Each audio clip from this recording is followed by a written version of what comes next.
join me in the Pledge of Allegiance. Ready? Begin. I pledge allegiance to the flag of the United States of America and to the republic for which it stands, one nation, under God, and indivisible, with liberty and justice for all.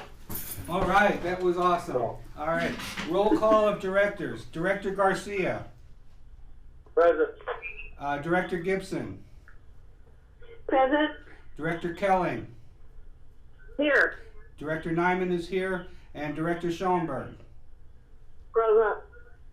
Okay, present, good. Okay, discussion, vote, adjust agenda if necessary. I don't think there's anything we need to adjust. Well, we don't have the accounts payable here today. So I'll entertain a motion that we table accounts payable. I'll move that we table accounts payable and financial. It's Director Schoenberg. I'll Okay. move that we table accounts payable and financial information. Do I hear a second? I second that. Is that Director Kelling? Kelling. Yes, Director Director Kelling. Kelling. Second. Okay, so I'm going to do a roll call. All in favor? Garcia, Director Garcia. Aye. Director Gibson. Aye. Director. Mr. Norman, I need to add to that motion you cut off before I could say it needs to, when it would be tabled until.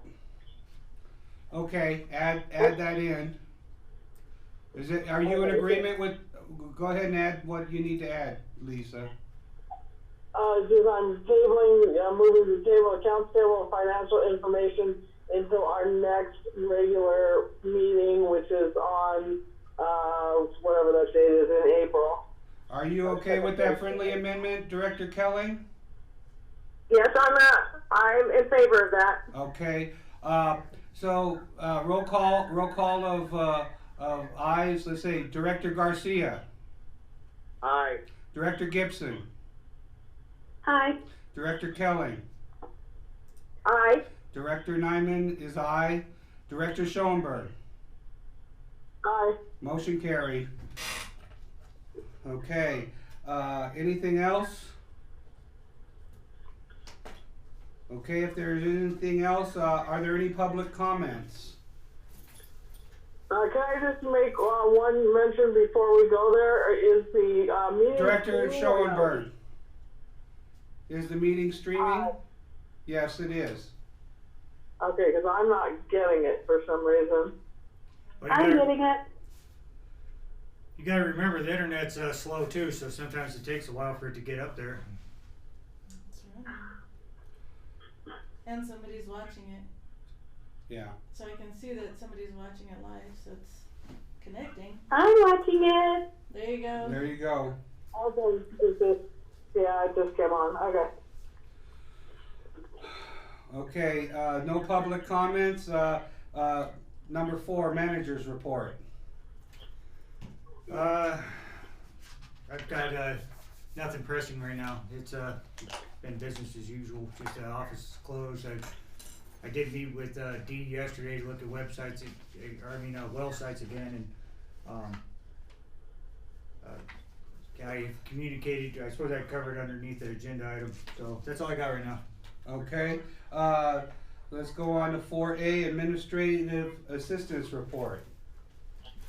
The only thing I have is I sent the disconnection policy and the 45-day notice out to be translated, and the company was really quick, so I have all the translations back. So I'll be able to put those on the website and send them out as soon as we begin doing that. Oh, that's great. Okay, great. Okay, is that it? That's it. Okay, number 6, discussion vote on Fraser Park Lake of the Wood consolidation planning project. A, update on conference call held March 19th, 2019. We have minutes here to be approved, so I'll go ahead and read these very quickly. Johnny Allison and Ryan Eisenhower were not on the call because they were out in the field conducting annual sanitary survey required by the state. Planning and well number 5 replacement projects. D. Jasper began the meeting by updating attendees on the test well progress.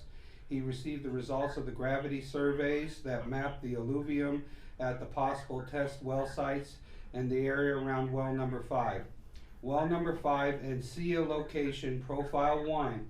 All the profiles taken around well number 5 are around 600 feet deep. This depth extends more than 900 feet to the east through the SIA property. D consulted Ken Schmidt, and they both believed that the area near the entrance to the SIA property would be an ideal location for the first test well. At that distance, it won't interfere with well number 5 or its replacement. The cross section taken to the west of well number 5 also has a depth of about 600 feet, so it would be suitable for the replacement well. Ideally, D would like a 200 by 200 foot sized area to allow enough room to drill and put storage and or treatment facilities, but it can be reduced to 150 by 150 if needed. It will be placed toward the front of the property line to minimize encroachment. Then there's the Hickmat property, which is the third profile 3, which that would be the third test well. The alluvium in this area measures around 250 deep at the proposed well site. The depth is typical for the surrounding area going east until it drops down at the area around well 5. This property will be considered as the third test well site and only used if there's water quality or yield issues at one of the other 2 sites. Then there's the Wainwright property, profile 7. The alluvium at this location is approximately 300 feet deep. The test well will be drilled on the south side of this property as close to Cuddy Creek as possible. Wells that are already in the ground just to the west of this location show really good water quality. Ken Schmidt recommends this property for the site of the second test well. Jesse Dollywall explained that Kern County is requiring that wells be at least 150 feet from any septic tank to reduce the potential for nitrate contamination. D believes this won't be an issue on the SIA property, but will look into any potential violations of that requirement for the well number 5 replacement. D explained that plan going forward, this priority is to drill the replacement for well number 5 as soon as possible, ideally at the same time or as soon as the plans and specifications are ready. A test well will be drilled at the SIA property following that we will be the test well. Following that will be the test well at the Wainwright site. I'm a little confused at that sentence. The water quality and yield would be evaluated for the first 2 sites to determine if the third site will be needed. D will read through the complete report on the gravity surveys and send copies out to FPPUD, Self-Help Enterprises, and the state. Jesse asked that D and Ken include a memo with the report explaining the results and recommendations. As soon as that is done, D will send out for appraisals on the 3 properties. He will contact the owners to see if they have a preferred appraiser they use or would like to use one of D's recommendations. Alan Dowd will draft the license agreements between the FPPUD and the property owners, and D will send him previous versions he has used in Weldon for reference. Dave Warner spoke to Tom Dodson about environmental work. Tom said that the notice of exemptions, NOE, is site specific, so he would need a map of the test well locations in order to move forward with his evaluations of the 3 sites. D will get this information together and send it to Dave. The planning project is moving forward, but it took some time to get the property owners to agree and give signed permission to conduct the surveys. D estimates the project is about 2 or 3 months behind schedule. It is possible that the COVID-19 situation could cause some unexpected delays, but Shia and D. Jasper and Associates are still working as they are able to do with the restrictions. Jesse Dollywall asked about the well number 5 replacement project, and where the funding was coming from. Although he has not spoken to the financial side of the state, he knows that they are reserving funds for emergency projects where wells have already failed. There is reduced or no water supply. Dave explained that Oscar is working on the USDA application online. He has put together the preliminary engineering report and the plans and specs, and the environmental work has been completed.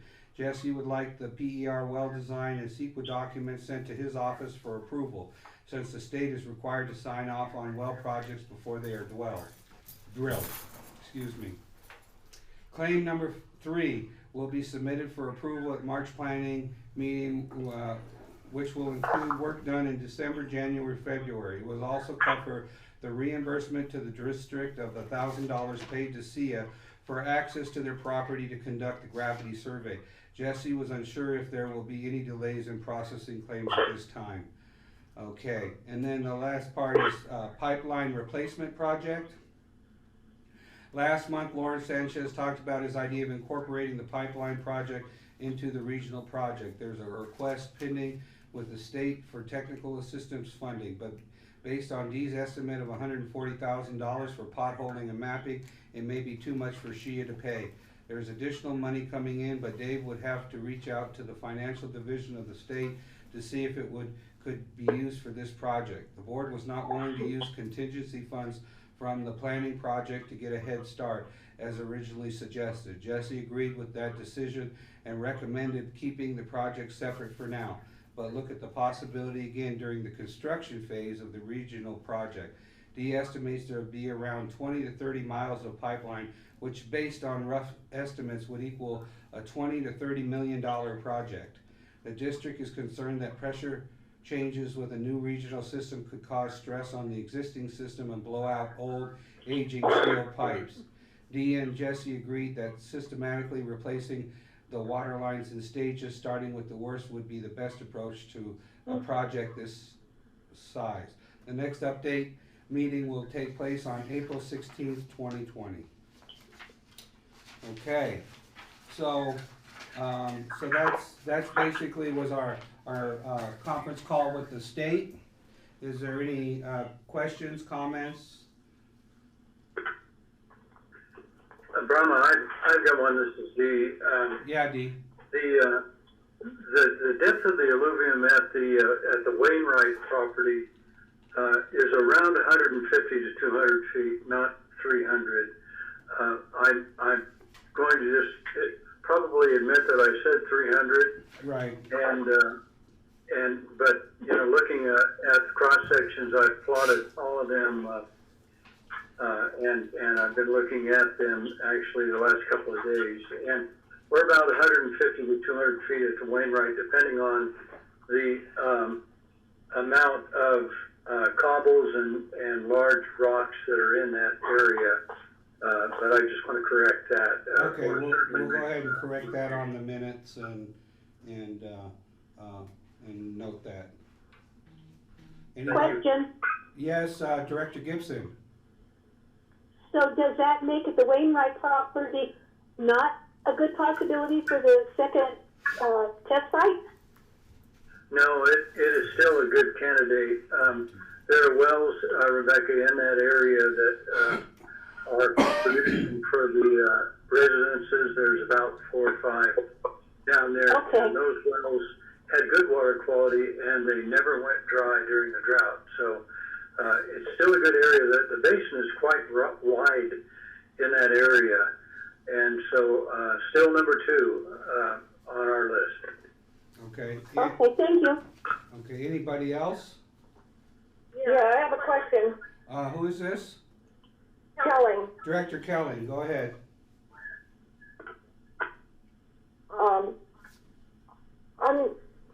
on the 3 different test sites, you've got, where's the Wainwright property? Because it's saying that it's west of well 5.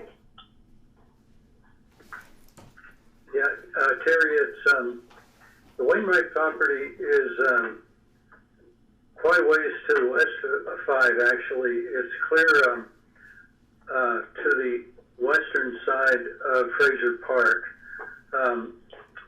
and it's where the if you're familiar with the residences that are constructed below Fraser Mountain Park Road, down there quite a bit below Yeah. the highway, it's right in that area there. Yeah, the ones in the creek bed. Yes. Correct, yeah. Okay. And we're definitely gonna be 150 feet away from any septic tank, correct, Dee? No problem at all with that site or the SCA site. I have to take a look at the Hickmat property to see if that might be an issue, but on the Wainwright and on the SCA property, it'll be no problem. Okay. Alrighty, okay, so let's go on to, anybody else?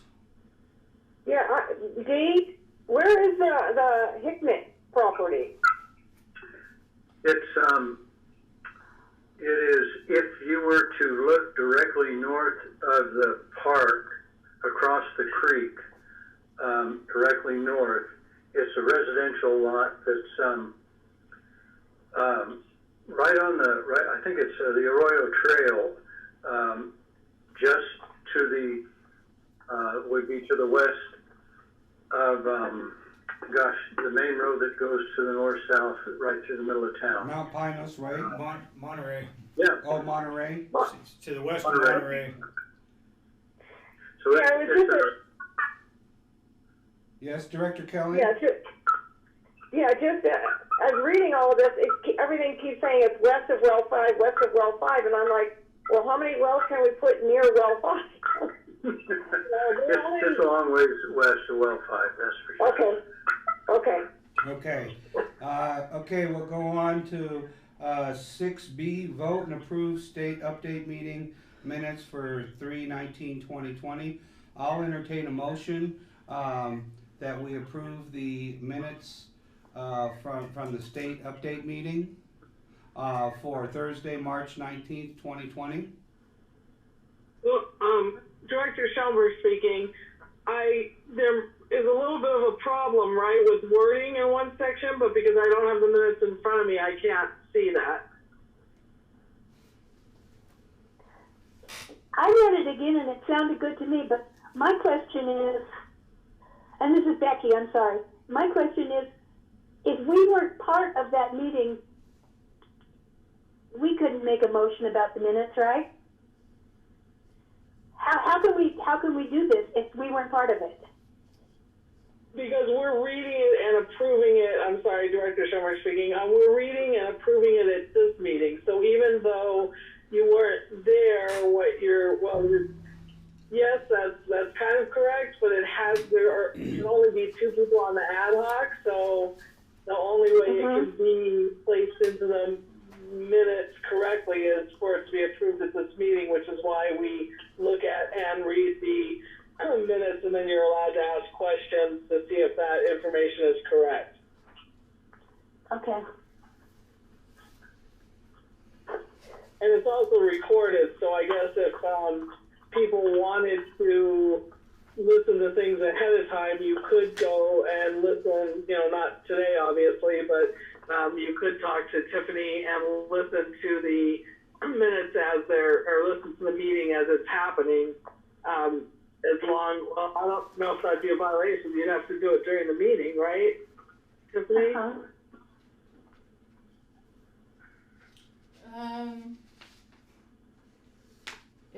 It's a real weird situation.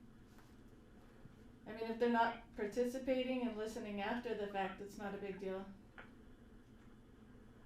Right, so I guess you can listen to the meeting after the fact, because it's available to listen to since it's being recorded.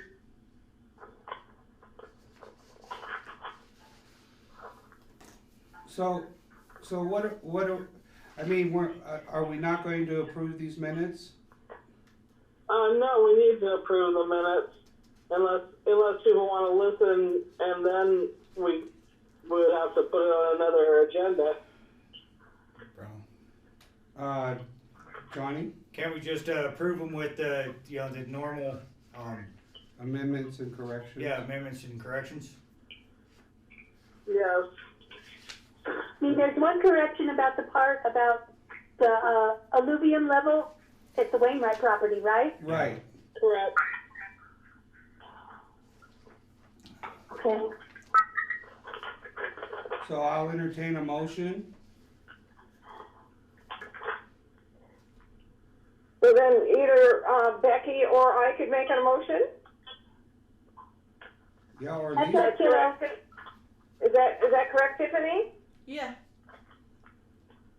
Okay, Director Kelling, I will make a motion that we approve the minutes for the state update meeting that was on Thursday, March 19th, 2020 for that nice little wording that you put in there, Tiffany.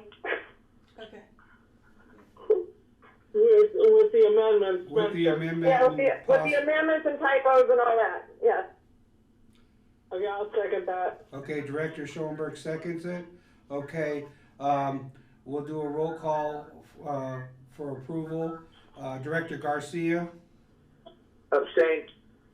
Director Gibson, Aye. Director Kelly, Aye. Director Nyman, aye. Director Schoenberg. Aye. Okay, motion carried. 4-1-0. 401. 401. 401. I'll get it. Yep. I'll get it in the next 20 years. It'll be all right. Motion carried. All right. We'll go on to number C. Discussion update on project participation, Lake of the Woods Mobile Village. We don't have any updates on that?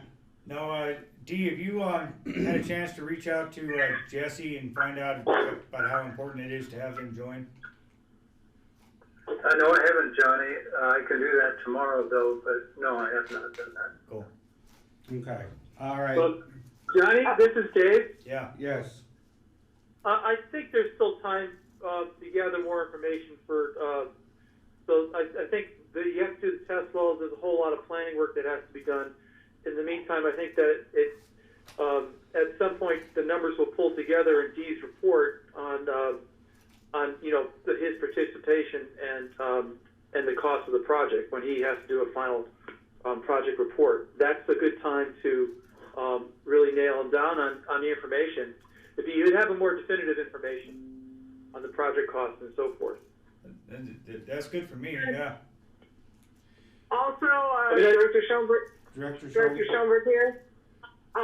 It's also really important for us to have a whole discussion with the state in regard to, what's actually required at the mobile village, because there's some issues that came up in our last meeting in regard to where their pipe runs, whether it's going to, blow out their system, all kinds of questions on which we talked a little bit about. We didn't think the pressure was going to be that extreme, but there were definitely a number of questions on what would be, whether the state would be able to run pipe up to, and be able to, there were some issues basically with just having a meter in front of the property. So I think that stuff needs to be addressed too before he can make any decisions. Johnny Ellison? Yeah, that's what Dee's conversation was going to be with Jesse, because after we've looked more into it, we don't think that Jesse understands that it's not very feasible to include the trailer park with all the piping issues and the pressure issues and all the rest of that, and unless it's absolutely required and the state's willing to pay for it, we should just move on from that whole idea unless we're required to do it. That's why Dee was going to have a conversation with Jesse. Okay. Yeah, this is Dee, to just add another comment there with respect to, the pipes in the system. I'd be more worried about just normal failure, depending on what kind of condition that pipe is in. We can control the pressure. We just put a pressure reducing station and in the area, and that's, you know, where we put the feed to the mobile home park, and we just regulate the pressure at that point, if indeed it's too high for their system. But I'd be concerned, really concerned about doing anything other than just giving them a feed, because without a complete new system in that mobile home park, you know, we would end up maintaining a water system that we really don't know anything about, and I think it would really end up to be a maintenance nightmare. No, we don't want that. Well, I mean, we weren't planning on taking over his system, so, I mean, if he had to make upgrades, that's on him. Well, he's already voiced the opinion that to tie into where he feels like it has to tie in up at the top of his park, that would be cost prohibitive, and the state wouldn't want to run a line through his property anyway. It's just getting so complicated that unless we're absolutely required to do it, it's probably better not to do it. Okay, so Dee, you're gonna talk to Jesse Dollawall at the state about that? Yeah, I'll give him a call or send him an email tomorrow, Brahma, and just talk to him about, you know, the feasibility of serving that mobile home park. Right. And, you know, just update him as to what we feel is maybe the best way to go with respect to them, which I'm assuming is just a point source, and they take care of their own system. Right. Okay. All right, if that's Yeah, it. because Yeah, Director Kelly. Yeah, I know Mr. Connor was saying that he needed a pipe going from the main up to where he distributes his water. No, he Yeah, provides Up the hill somewhere. Yeah, Terry, I'm not sure about that. You know, whether you serve it from the top or the bottom, the pressures at the bottom are going to be the same. You know, either you put the pressure in at the bottom to serve the top, or if it's being served from the top, then whatever pressure is up there is what's down there at the bottom, which is the same. So anyway, I think that's probably not a big concern. Once you take a look at it and you kind of map the thing out or take a look at it hydraulically, I don't think there'd be any difference at all with respect to that. But we can certainly, you know, I'll talk to Jesse about it and give him a little bit of an input, and then then I'll maybe just issue a short email to the board regarding that conversation. All right, sounds good. Director Schoenberg, one more thing. Director Schoenberg. I think if for some reason we were being asked by the state to include him in the project, then I think he would need to get an engineer, or they would need to pay for someone to look at that system and really understand what the needs would be before we made any kind of connection. Yeah, I think the system should be evaluated, Lisa. I think if we were to have to serve it in any way, shape, or form, just in order to make sure we establish what the condition of the system is when all of this starts, when we start our service to them, if we ever do. Okay. Alrighty, so we'll move on. We're on to D, test well site location acquisition. I think we've already kind of discussed that in the state update. Basically, we are going to do the profile 1, which is the SIA property, and the second test well site is Emily Wainwright, which is profile number 7. So those are the two initial test sites that we are looking at doing first, and if the water quality or testing is not good, then we'll go on to the third site. Is that correct, Dee? That's correct, and yeah, that's exactly right. Okay. Is there any additional questions or comments? Yeah. Director Schoenberg. Yes. And just that, we need to do the test wells first before we can even consider acquisition. But we did talk to them about the possibility of acquiring those sites should each test well prove to be sufficient. Okay, Johnny. Yeah, I spoke with Alan Dowd. I told him to proceed with writing up a kind of an agreement where we pay to do the test well, and also we'll get the appraisals for the property. It's going to be written the way we spoke about before, where we'll do the test well. If it turns out to be good and quality water and a good producer, then we'll purchase the land, and if not, we'll just pass on it and they get their money for us doing the test well.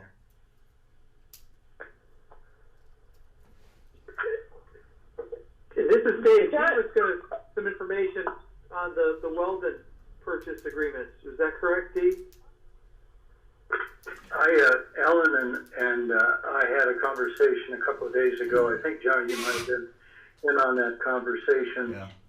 Alan had already written early, I think back in October, a draft of a license agreement that would be used in the event that we got as far as we are now, and we are there.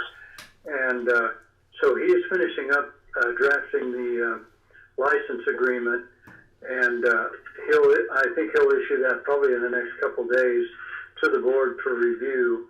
I'm not sure about the timing, Johnny, but I think it's imminent because he was working on it a couple days ago. And the conditions there would be that we pay for a license. We pay a license fee to have the opportunity to do or the permission to do a test well on the property, and then if it proves out, then that fee that we paid for the license would also apply to the purchase price. If we decide to walk away from the site, they keep the fee because they allowed us to come on their property and do the test well. So that's generally the conditions. There are lots of other, legal considerations on that Alan's covering, but that's the gist of it. And when will you be talking, Dee, to them about the appraiser, to getting the appraisal going? Well, Johnny and I already have notified each one of the landowners that we are going to seek an appraisal. We've asked them if they have an appraiser that they prefer. Nobody they have not indicated that they have an appraiser that they would prefer, and they're happy with using the appraiser that we select. Okay. And so we've had those conversations with them. And Johnny actually put that in writing to SEA. I got notes on my conversation with Joe Adams in behalf of HICMAT, and then Johnny also talked with Emily Wainwright. And we'll formalize that, of course, because what we have to do is we have to notify them when the appraisal is going to occur, to give them the opportunity to be there. Right. And so we'll send out a formal letter and let them know what's going on. And of course, if they have second thoughts, then they can bring them up at that time. Johnny. And Nathan Aries, he's the only one that hasn't said wholeheartedly yes, go ahead and do it. He wants a copy of the report that the board's going to approve tonight, and then we'll send that to him, and then hopefully he'll give us the official permission to go on and do the appraisal. Thank you, Johnny. I forgot that. And Johnny and Dee, Director Kelly. Would that just be buying the section of SEA property that we need for the well? Yes. That's correct. Just for the well. But what they have to do is, at least from past experience, they have to appraise the entire property, and when we take a part of it, the value of the whole property is then divided into unit values, dollar per square foot or dollars per acre or whatever.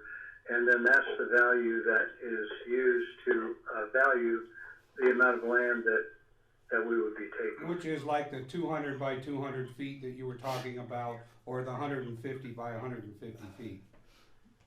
Right, and what we'll have to do is have further conversations with the landowner. We don't want to cause a great disruption. We can get along with 100 by 100. Once we drill the well, we need about 200 by 200 in order to get all the equipment in Right. and drill the well. But once that's done, somewhere between 100 by 100 and 150 by 150 would be adequate for permanent installation.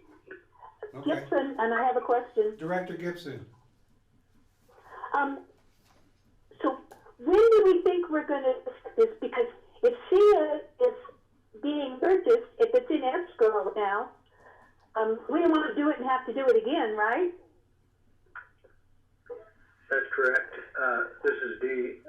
Rebecca, what is going on, and Johnny might be able to fill us in, or all of us in a little bit more. He was actually there and talked with them, but they're actually holding up their sale, waiting for us to make a decision as to what we want to do. So, the sooner that we, get the information to them, the better, and then they can pass that along to the new owner, and then I imagine that we're going to have some meetings with both of them. Johnny?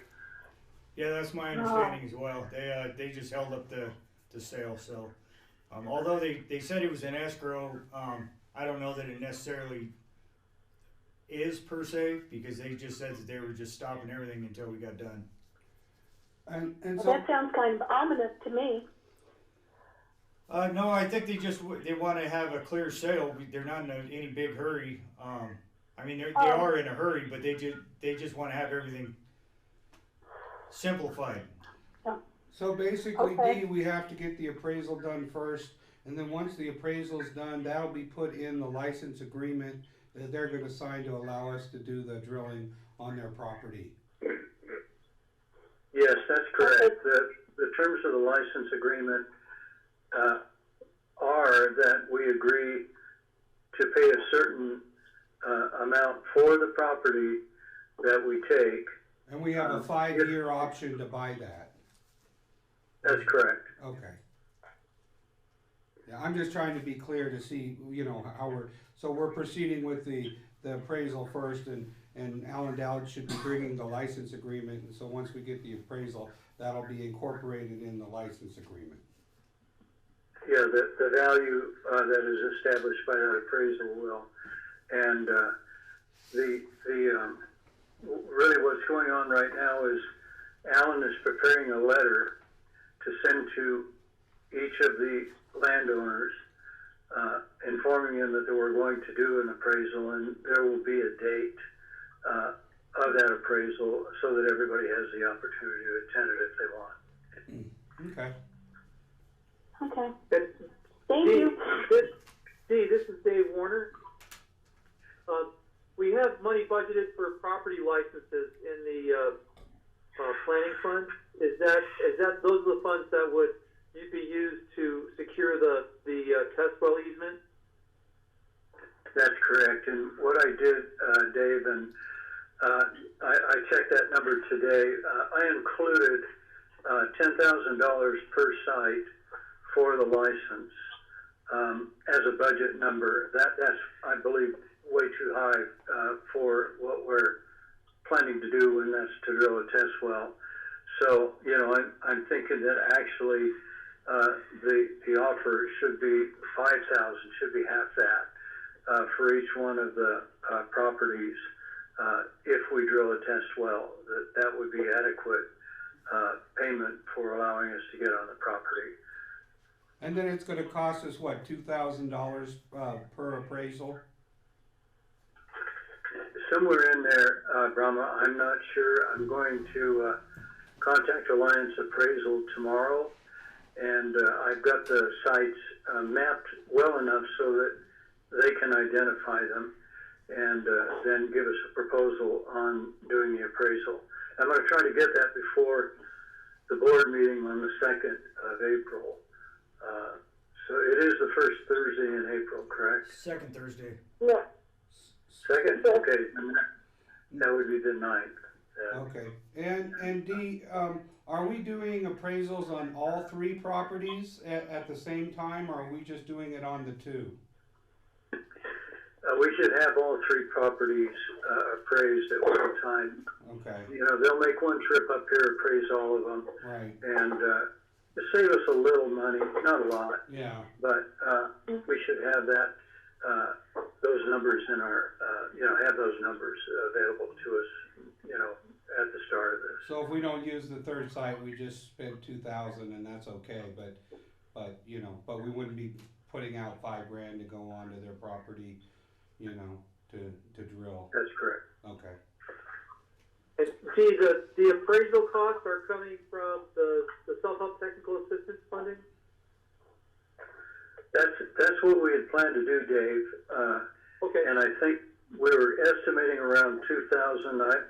Some of these have been coming in at 3 lately. I have no idea where they're going now with the economy where it is, but somewhere between 2,000 and 3,000 per lot, per appraisal. Okay. Okay. Okay. Are we complete on this discussion? Okay. We'll move on to 6E, discussion and vote on increasing the new connection fees. Tiffany. So I got a written response from an associate of Alan Dowd's. We posed a question if we can increase those new connection fees. I think that's to get some more additional grant funding when we go into construction.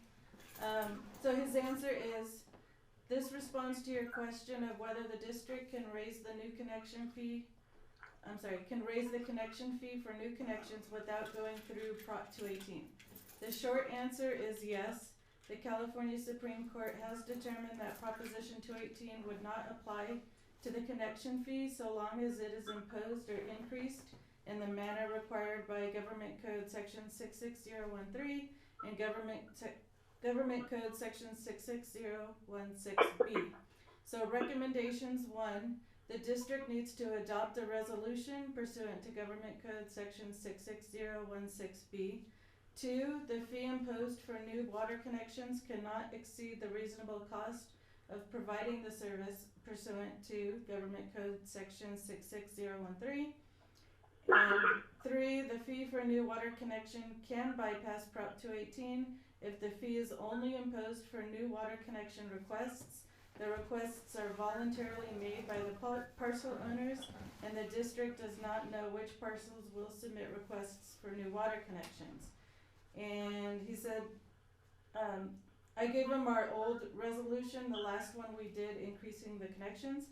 So he said the resolution you provided, number 521, is a good start. The resolution would need to be updated to include the elements noted above. And he said we could either draft the resolution, or if we would like, he could draft it. And what are the connection fees currently? They all vary. It's $8,000 for a 3/4.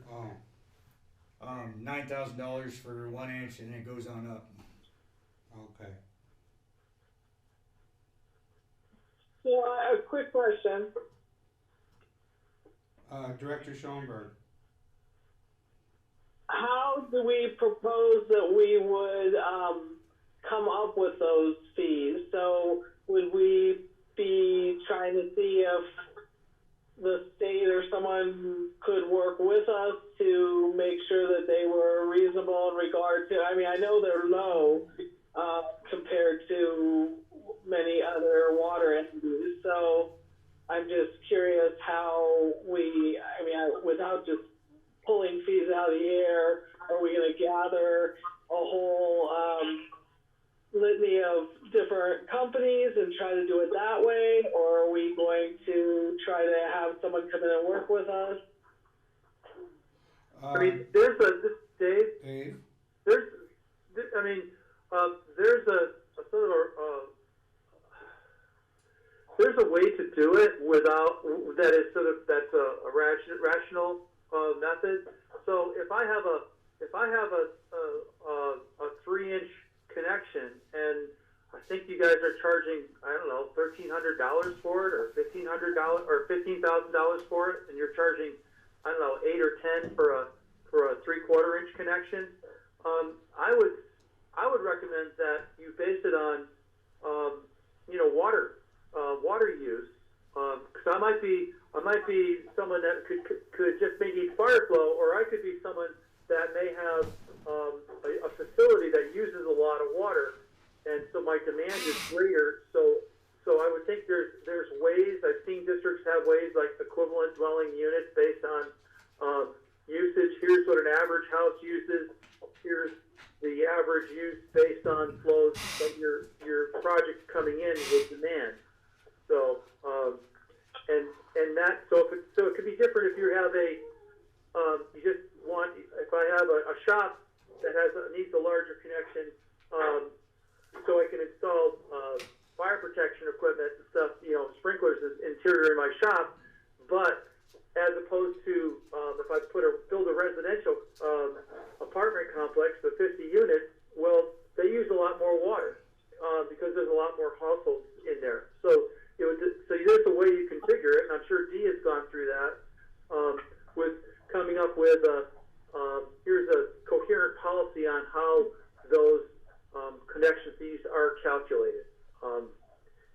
So some of those districts have them in place. Yeah. Sorry, go ahead.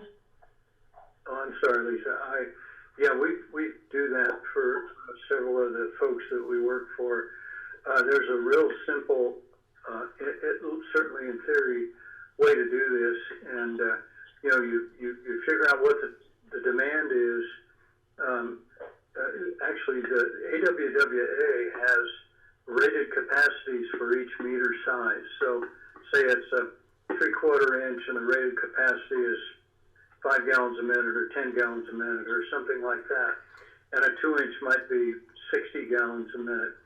And you determine what the cost of the capacity is. In other words, how much does it cost you to drill a well to create that capacity? Let's say it costs $1 million to get 250 gallons a minute. So, in a real simple sense, then whatever, $2 million or $1 million divided by 250 tells you how much it costs to produce that gallon per minute. And then if a meter will deliver 20 gallons a minute, its rated capacity determined by AWWA, their standard charts. Then you multiply that times the capacity of that meter, and that's what the connection fee is. And so you can break it down into some pretty simple concepts. Sometimes the costs that go in there are a little bit more complex to identify. But the overall method is really straightforward. Johnny? And in that, since it's an old system, we could also include the cost of repairs and maintaining the system, correct, along with the well? Well, it would. We'd have to look at that and determine just what would be needed, what we could justify as calling a capacity fee. If it meant that we need to put new pipes in because we've got to deliver fire flow, to somebody, or a higher capacity to a greenhouse, let's say, then those costs would go along with that. Kind of hard to, you have to look at each individual situation, but the fire flow and those types of things are generally not considered in the connection fee calculation. Those are things that we normally collect through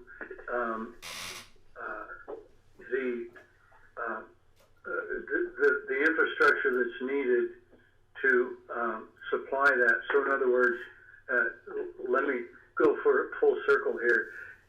and this would be where that would apply, Johnny, if, in other words, we need to put in 6-inch pipe because we, need to provide fire flow to a commercial entity or 10, then we could include those types of costs as capital costs that are, meant to, that would be needed to deliver that capacity. The fire flow capacity of 500 gallons a minute or 1,000 gallons a minute. So, there's certain amounts of that we can include. So we would base it off of whatever well they were going to be fed off of, or we would just take the average of what it costs to put in our 2 new wells and use that as a base figure? That's right. All right, cool. Thank you. I have a question. Director Schoenberg. So with this, I believe it would affect our consolidation with Lake of the Woods project because I know we based that project with the state on the current rates that we have. If the rates change, how will that affect things?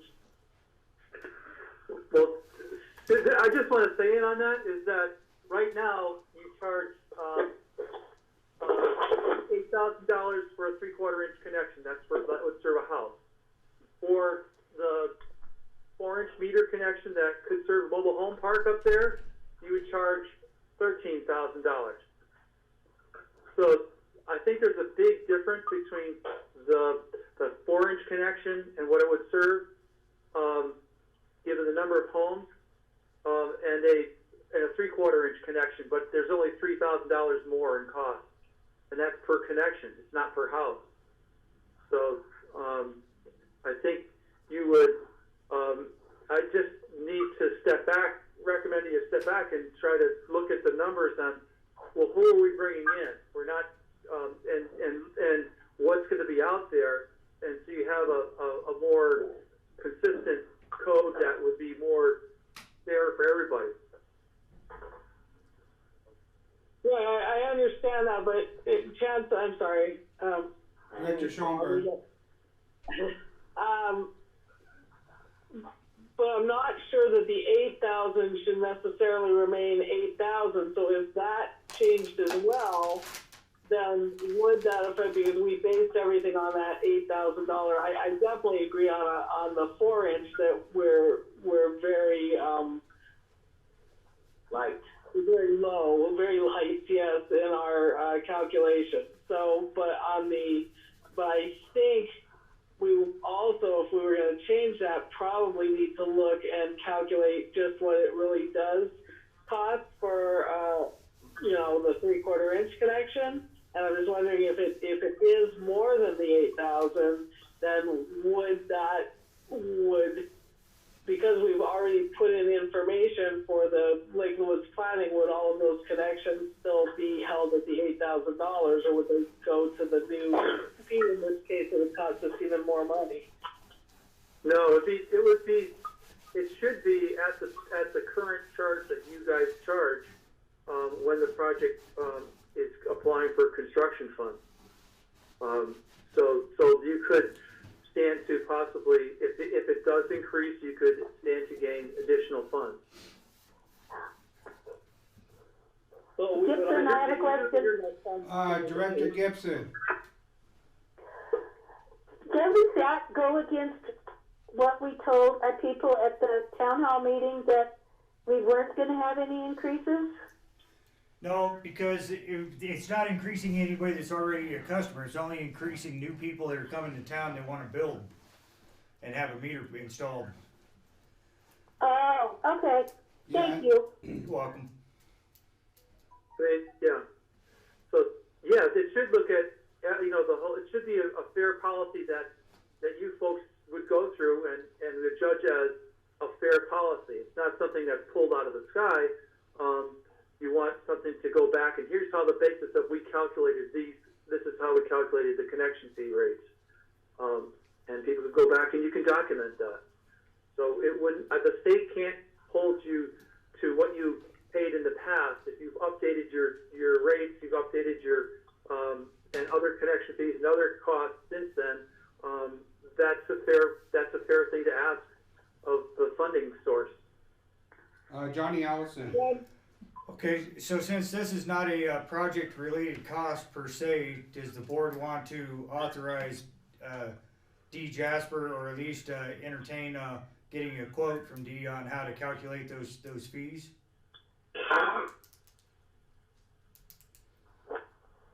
Yeah, but Johnny, it would be Director project. Schoenberg.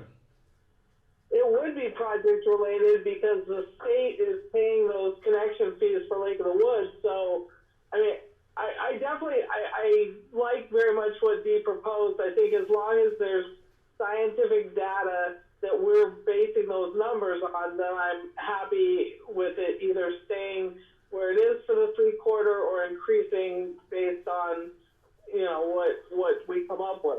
But I think it does affect it, and it is a part of this project, of the consolidation project, because it is going to affect the money that the state is going to be putting in. Do you agree with that, Well, Dave? Well, it may affect what the state's putting in, but you're doing it irregardless who comes in. You might have a lot that decides to develop in Fraser Park, and they're going to have to pay a connection fee if they want to build a house on that lot. So I think. Go ahead, Dave. Sorry.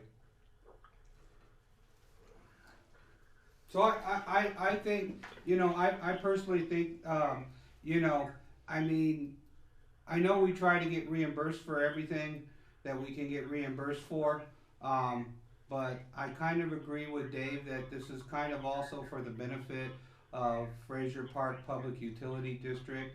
And so, you know, I personally would entertain, you know, maybe getting a quote of how much, you know, D would charge us to do this, and then we could review it as a board and then make a decision, because I'm not quite sure that that Lawrence and them would be open to paying for this, because it's going to increase the amount that they have to pay, because it actually benefits the Lake of the Woods project. It benefits Fraser Park Public Utility on the amount of funds that the state are willing to give us. Right. I wasn't suggesting that we try to get the state to pay. I was just suggesting that any discussion of this is very applicable to the state project as well. I'm not insinuating that they should pay for it, because it also is completely relevant to Fraser Park regardless of the Because project. I think it's good for us to review it anyways, because it's been the same for so long. You know, we may be way out of the ballpark, and I think it would be a good thing to do. So, if the board's in agreement, I would entertain D getting like a quote for us on you know, him doing this figuring for us. Calculations. Is this Director Kelly? Director Kelly. Okay. As far as the state project goes, since that's kind of in progress, can't we just leave it at the 8,000, and then anything that goes forward could be updated? Well, no. See here, Director Kelly. What the point is that if we do this calculation and we find out that really we should be charging, let's say, $10,000 per connection for a 3/4 inch, then we would want it increased so that when we go to get funding for the construction project, the state's going to look at each one of the connections and say, okay, we're going to give you figure 10 grand for each connection. So that would be extra money that we would be able to receive. So that's why I think it's important, you know.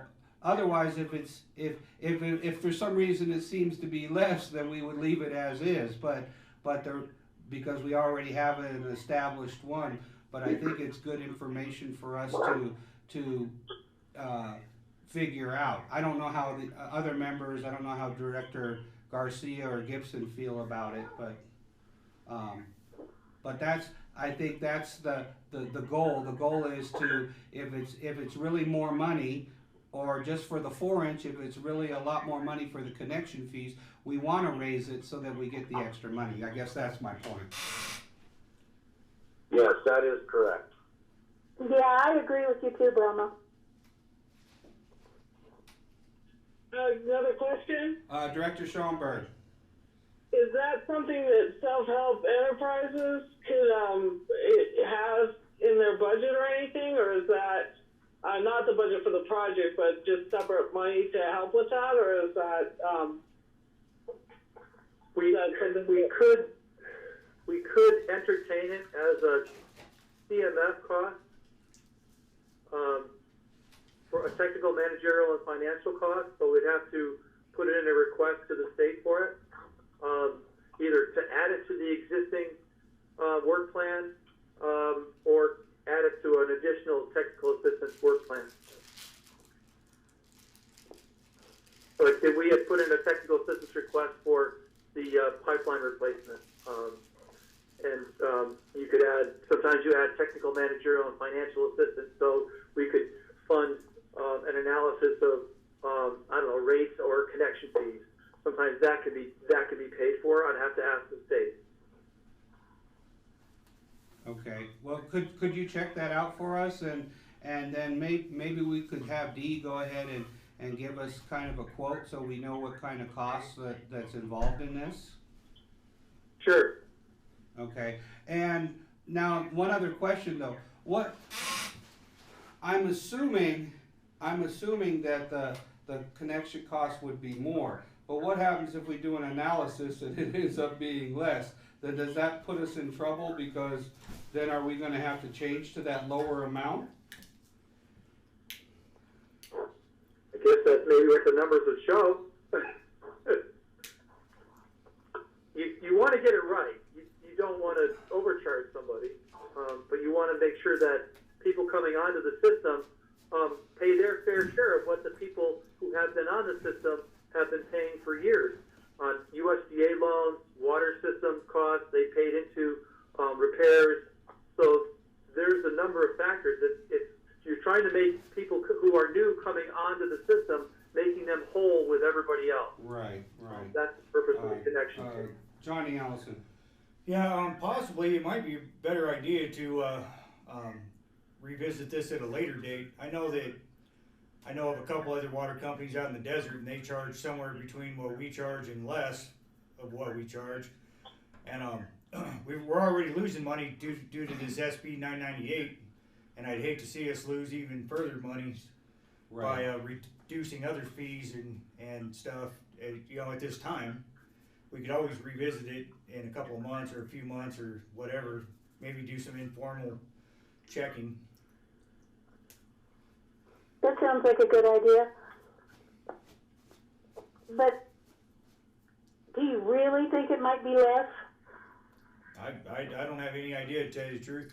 Everything's calculated according to the water system, so you can't compare apples to oranges. But I know our study was all based on that, on the capacities and everything. When John Vandenberg did our Prop 218, he based all the rest of our fees on what those charges are, and even our monthly charge and our water charge, all that stuff was based on what we were charging for our new connection fees. Well, so here's the thing: if we don't have Self-Help Enterprise pay for it, if we have Dee just do a quote and bring us the information for the quote, and then we can maybe revisit it and discuss it, whether we as an entity want to pay for it. Because if we pay for it and it's our own stuff, that doesn't mean we have to change our fees. And it doesn't mean we have to give that information to the state either. I mean, I disagree. We're transparent. Anything that we do, it needs to be out of the open. So I am totally not in agreement with that. I didn't mean to hide. I wasn't saying we shouldn't hide things. I'm just saying that maybe we should just take things one step at a time as they come up that we need to handle. Is all.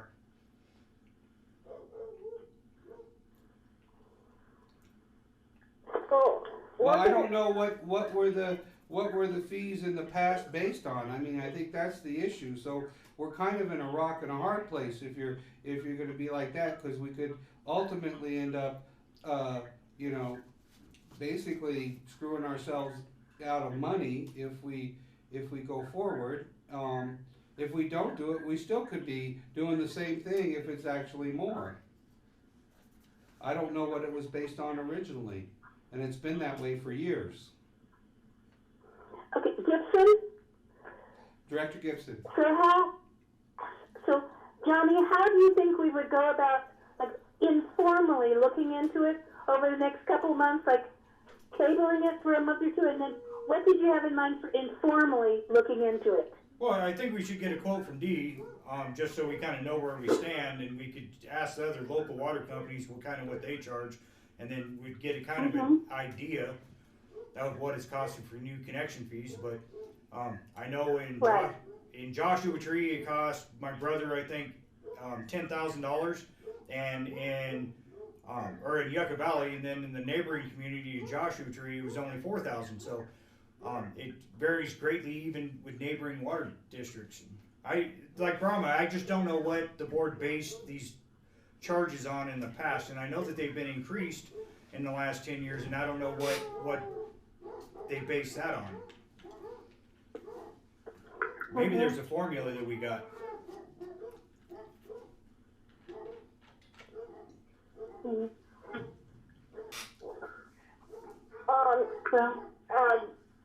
Dave.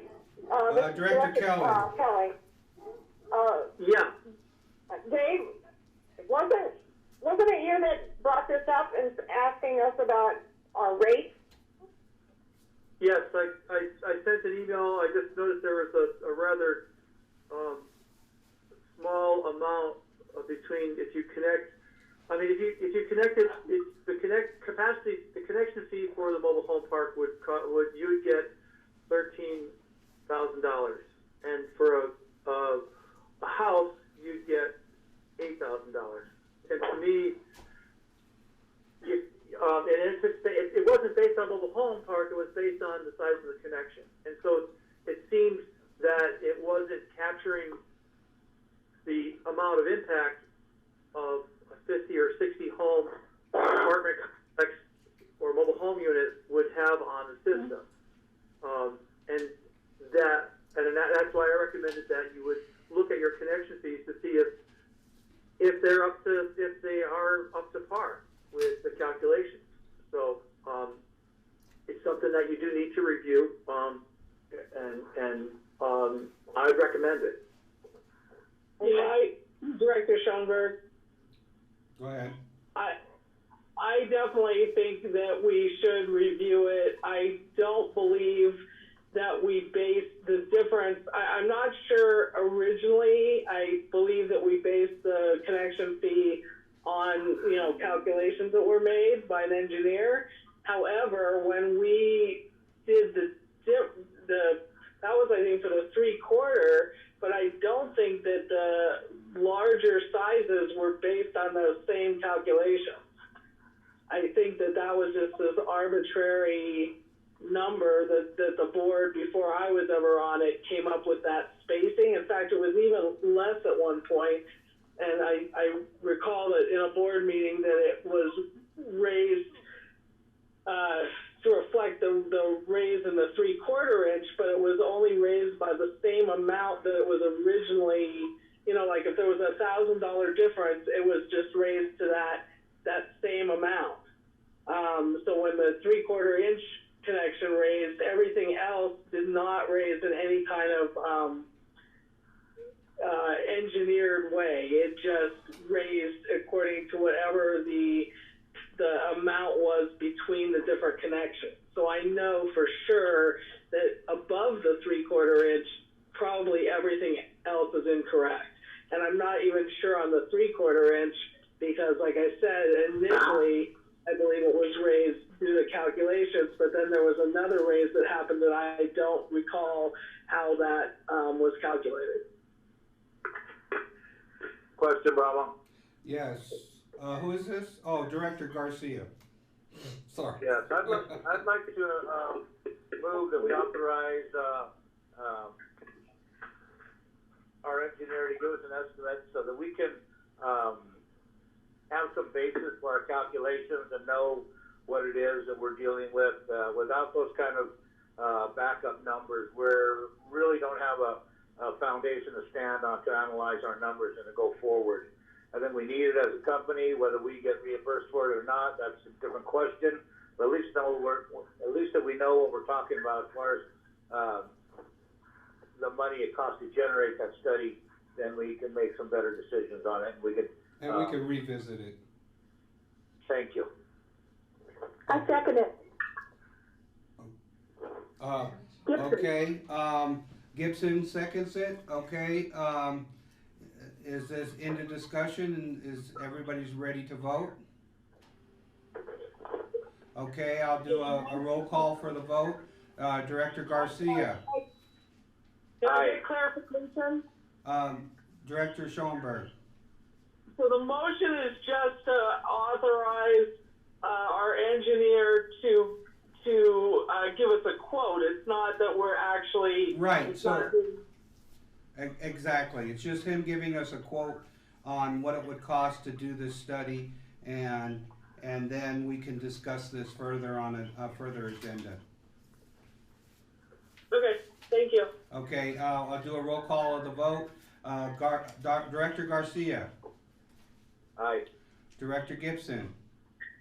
Aye. Director Kelling. Aye.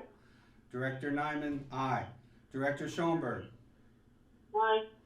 Okay, motion carried 5-0-0. Okay, we'll go on to F. Dave Warner from Self-Help Enterprises or Oscar for discussion vote on claim number 3. I've got claim number 3 covered. Oscar's here for some other items on the agenda. Okay. I submitted claim number 3 by email on Tuesday night. Did you folks get a chance to look at it? I'll be honest, I did. I failed you. I also failed you, D. I mean, no, not D. That's Dave. Okay. I've been quarantined. Director Kelly looked at it. Okay. Thank you. Director Gibson looked at it, but I need somebody to walk me through it. Okay. Okay.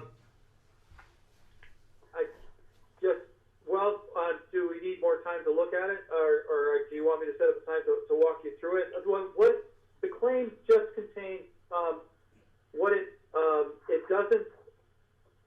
It has charges for your folks' time, the ad hoc committee's time, and your staff's time.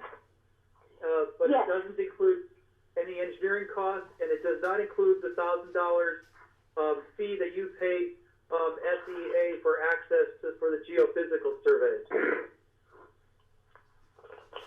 And so, how are we going to get reimbursed for that? I spoke or emailed with Dee about that. I sent an email. In the email, I had suggested that the best option, and I'm looking for my email now, would be to. I could not find anything in planning on which to pay the SEA cost because that's an upfront cost. My recommendation would be to see if we can get that out of the. You have an option. You could try to get it out of the planning budget, but that's down the road. You have to change the planning budget around. I could put in a request for it out of our technical assistance funds because it's part of accessing the test well or pre-test well work, and that's what our technical assistance funds were available for to work and pay D and other costs associated with the pre-test well site think it'd probably be easier to do it out of the technical assistance fund. I think you replied to my email. It might take a couple months. Yeah, and that said, there's other costs that Dee has run into that we'll probably need to add to the technical assistance request. So the timing is good. Dee said if that's correct, the error we talked that, or you had emailed that you would put together an updated estimate because there's charges for the geophysical survey report. There's additional costs for the for Ken Schmidt comments on that report. So there's other costs that have come up. We've tried to. Poor Dee has gotten skinnier and skinnier on the engineering side. So it's only fair to reevaluate that and see if we can get additional funds from the TA funds. That's what I would recommend. I don't know how the board feels, but I think that that's probably the easiest way than trying to go back and amend the planning and have discussions with the state and. As far as the planning, claim 3, so it doesn't also have. I cannot find a place to pull some of these engineering costs, like attending the committee ad hoc committee meetings and the board meetings. I can't see it in there until such time as he approaches to doing the design and so forth. So we're also going to look at costs to cover those expenses for Dee's, working with the board on the project test well work. Dave, I don't see the email that you sent. What day did you send that on? I sent it Wednesday, March 25th at 10:10 p.m.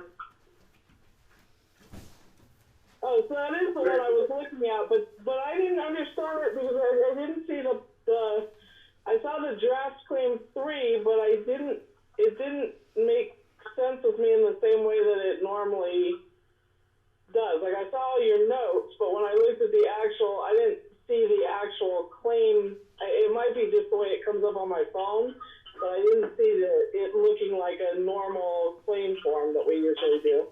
Okay, and what I was talking about, it was the D. Jasper and Associates January and February 2020 invoices, and I couldn't figure out how to incorporate that into the claim. And I had sent an earlier email on Tuesday, late Tuesday, which had the claim.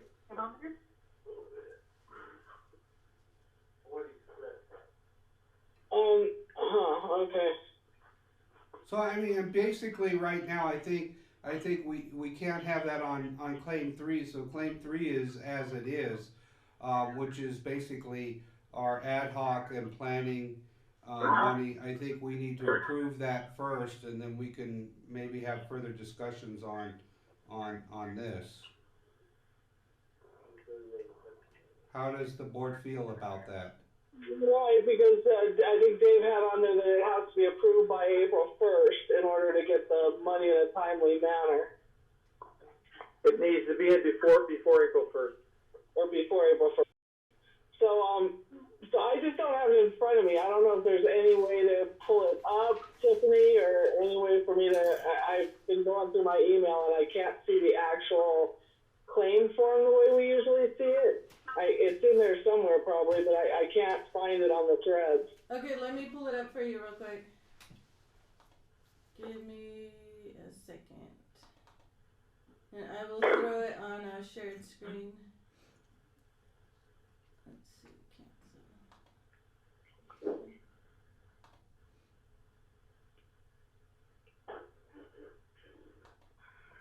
Okay, I'll bring up the summary screen. Here we go.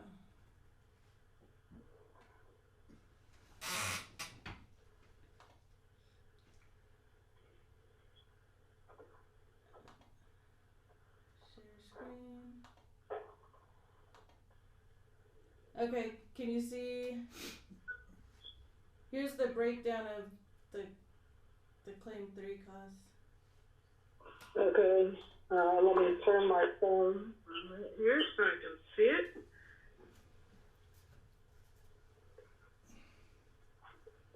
Okay, so task 1.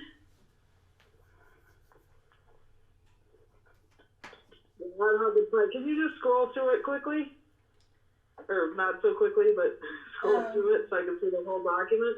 This is just the, excuse me, the page that has the summary of costs, so you know what it is he's submitting. So that's the whole thing you can see. Okay, great, thank you. And all the rest is documentation. Right. Okay, so I'd like to, this looks correct. Anyone see any issues? No. No. I just have a request. Yes, Dave.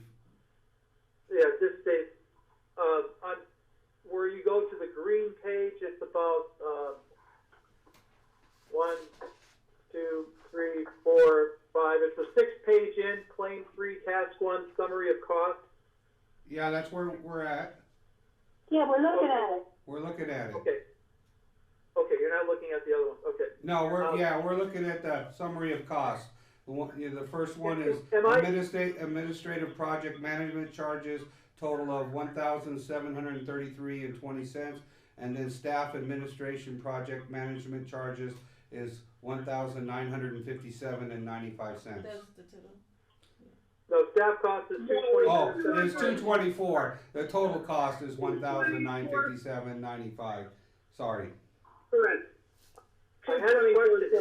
In the middle of that document, I have written a note. Ad hoc committee director charges are based on meeting length, $33.33 per hour, not to exceed $100 per meeting. Is that a correct statement? That is a correct statement.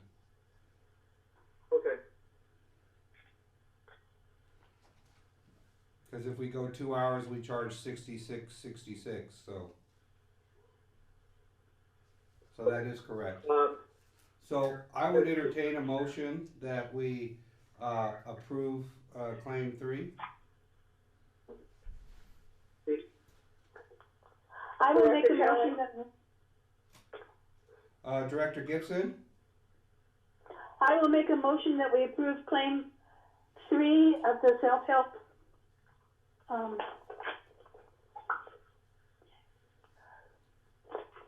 Self-help task. I'm sorry.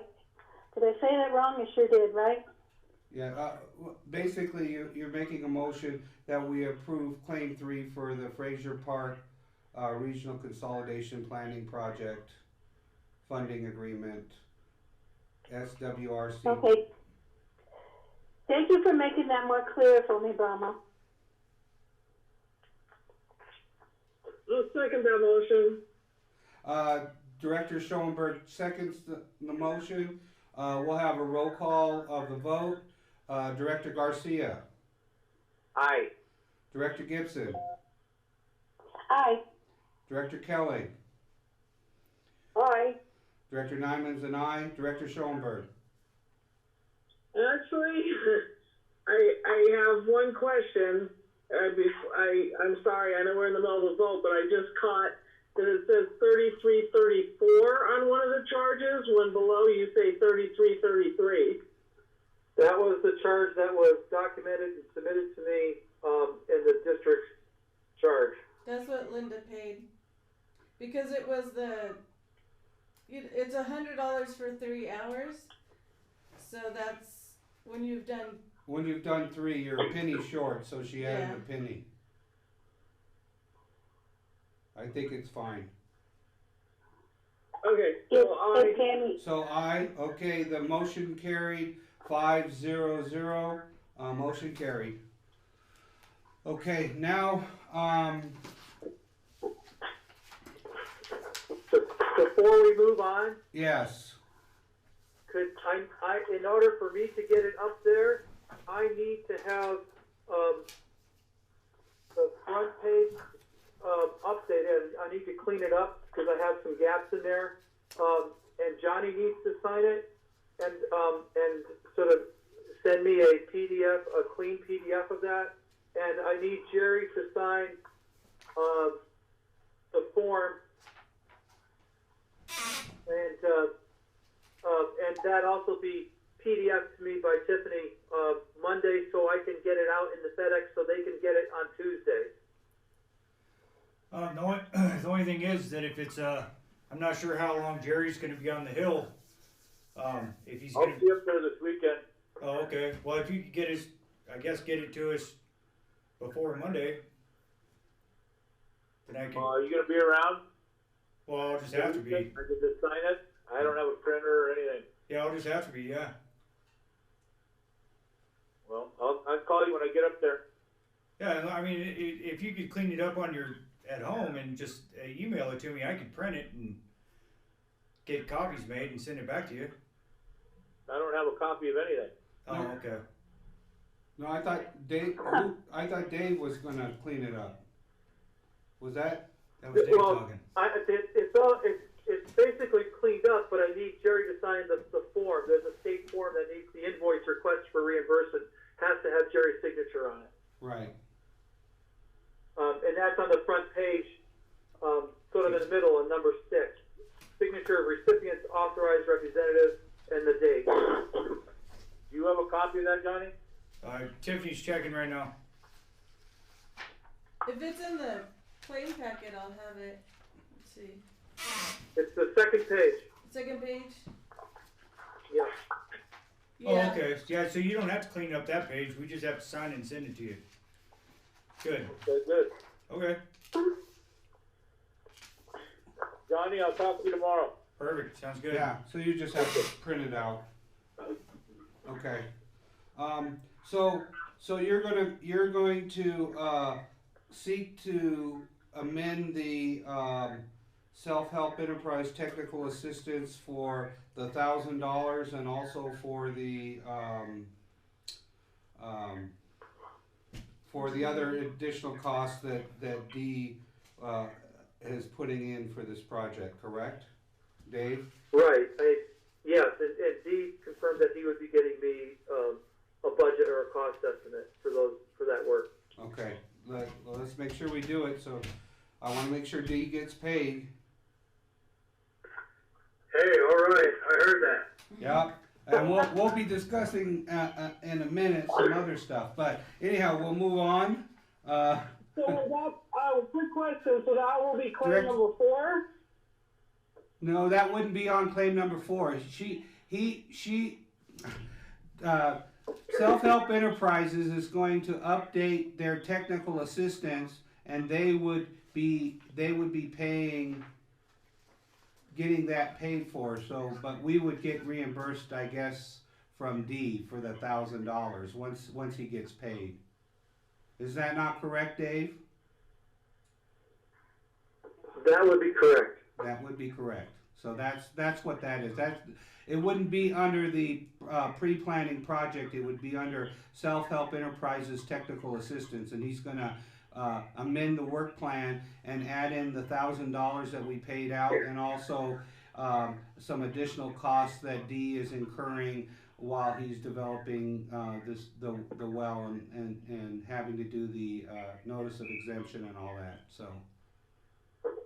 And it will be reviewed by the state, and perhaps if they kick that out, I would then go to try to get it in your existing planning budget, which will take time to adjust to. Right. So it's just we have to keep on top of it, and so we're trying to get a new technical assistance. If that doesn't work, then therefore we'll have to maybe take it out of contingency or something, and with the state, and we'd have to request for that. Right. Yes. Okay. Got it. So normally we see that even though we don't technically approve it, but we normally put something in the minutes in regard to that. So you'll send that to us so that we can put it in the minutes for our next meeting? Okay. That's how we want a copy of the work plan. Right. Correct. Okay, so we're moving on to number 7, discussion and vote on well 5 emergency replacement project. Okay, wait, Director Lyman, just note the time that we moved to this because we're. Okay. We're moving to the Wait, there's one issue. I think we may need to move Director the agenda Schoenberg. around. What's that? Sorry. There's one issue. I think we may need to move the agenda around because the pipeline replacement project actually is part of the state. Well, I mean, I guess it sort of is and it sort of isn't. Have we determined that that's definitely? Well, we've determined that that's separate because that's what Jesse said on the, if we look at the minutes from before, is saying that we're maybe later in the construction phase we put it together. Okay. So. But then it would be part of the planning. No, it wouldn't be. It's still not. We said we weren't going to do any costs through the planning contract. Okay, you're right. In the construction, it would be part of it. We'd be asking in construction probably. So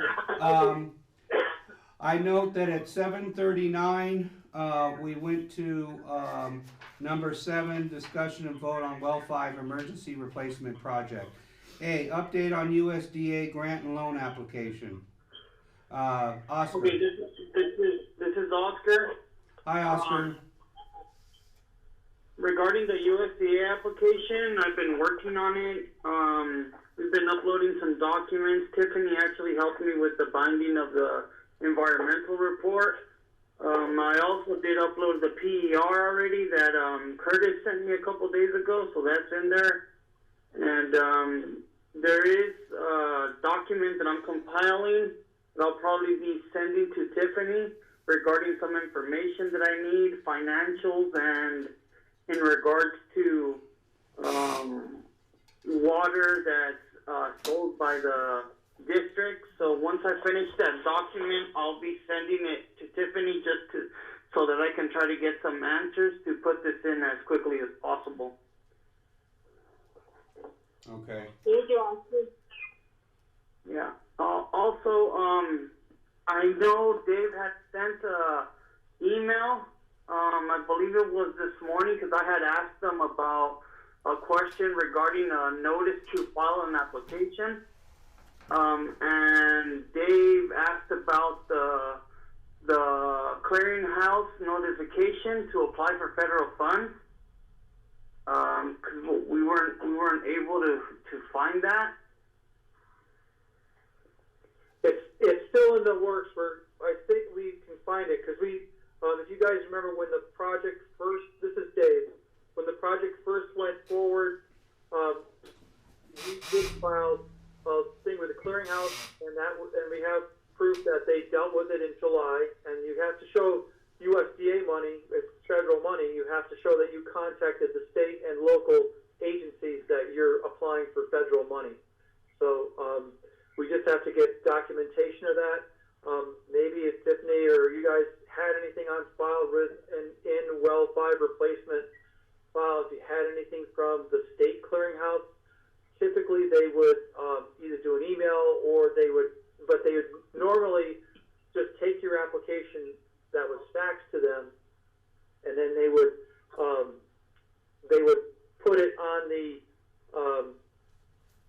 like a microfiche, not a microfiche anymore, but they would scan it and put it on a where you could publicly access it, but you have to go through the whole hundreds of pages per month that they get to find the actual document. So we're finding that. We're going to get that. Tiffany. Yeah, Dave, I think I have a copy of that original letter that you had used to contact the USDA clearinghouse. And Okay. I have that along with the business card of the person I gave it to. Kern County? What's that?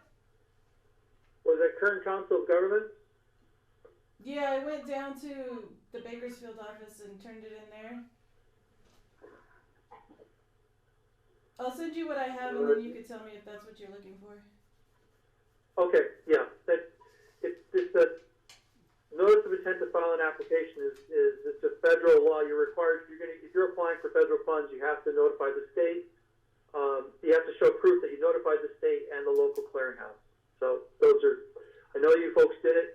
It's just a matter of getting documentation from those two sources. I sure We've got hope so. one from. No, I remember going. Yeah, we got. Okay. Yeah. I'll send you what I have. Okay. Okay. Okay, thank you, Tiffany. You're welcome.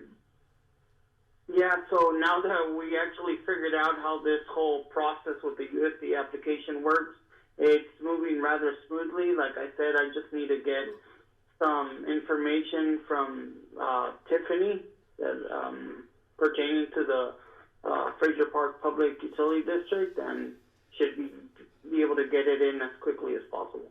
Okay. So you're gonna send that to her so she can work on it next week? Yeah.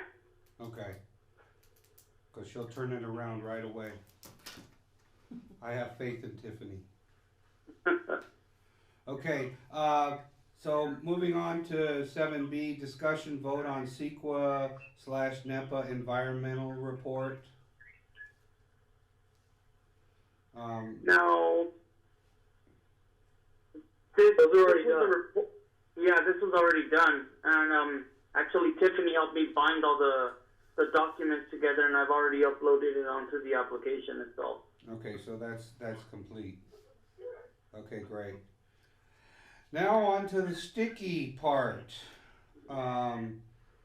C, discussion vote on claims and payout. Okay. I see in front of us we have draft invoices for us to review for D. Jaster, where he submitted them to County of Tulare. Yeah, we haven't submitted those yet, Brahma. We're waiting for the board's concurrence on those before we submit. Okay. So I need to pull those up on my email. Hold on just a moment. So, before we get too deep into this, and there's several invoices here, and I don't see a problem with them. What I'm concerned about, D, is this other stack of invoices that we paid you. You haven't done invoices to Tulare to get reimbursement for that yet. That's right, and we part of those invoices that you have in your hands now, the draft ones, include some of that. I'm not sure that it includes all of that, but so how do we know? How do we know what's included and what's not? Well, I guess the thing is, are we just gonna add up the invoices that we paid you, and you're gonna write us a check, and you're going to make sure that you're getting your money back? I mean. That's right. That's exactly what to do. Just add them up, and then we'll write a check, and then we can clear it up right away, and then we don't have to. Have to try to figure out what part of the bill. Because I want to make sure you get paid. My concern is that these invoices, because I don't know how to put these two together. Yeah, I don't either, Brahma. I'm thinking the simplest way to do it is for the district to tabulate what get paid, and I know Kelly has that. Kelly's been, she's undergoing cancer treatments, and right. her immunity system is down to 0, and so she's in very infrequently right now with this COVID-19 issue. Quite concerned that she doesn't get exposed to that. So my access to Kelly has been a little bit limited, so I think probably the simplest way would be to just add them up. We'll add them up. I'll have Kelly add them up on this end, and you guys add them up. We'll make sure that we get the amounts right, and we'll just write a check. I think that's what the simplest way to clean it up and to get it done right now, Right. so it doesn't linger. Yeah, and so I have to trust that because you say some of this is in here, you're gonna have to figure out exactly what you've billed to Larry and what you haven't. Yeah, we haven't billed anything to Tulare yet. It's just been the bills that came to the district that the district paid.